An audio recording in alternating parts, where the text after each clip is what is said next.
തിന്നാറായി. ഇപ്പം നമുക്ക് ചോറ് കഴിച്ചാലോ? ചോറ് വിളമ്പാവേ. ചോറ് വിളമ്പി ക്യാബേജ് തോരൻ വിളമ്പാം.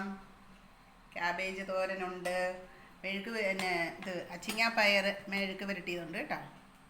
അച്ചിങ്ങാപ്പയർ മെഴുക്ക് പുരട്ടിയിട്ടുണ്ട്. നമുക്ക് നല്ല തേങ്ങാ ചമ്മന്തി ഉണ്ട്, മാങ്ങ അച്ചാറുണ്ട്. പിന്നെ നമുക്ക് ഒരു മുട്ടയും കൂടി വെച്ച് കൊടുക്കാം. പിന്നെ നമുക്ക് സാലഡ്, കുറച്ച് കുക്കുംബറും ക്യാരറ്റും കൂടി. അപ്പം നമുക്ക്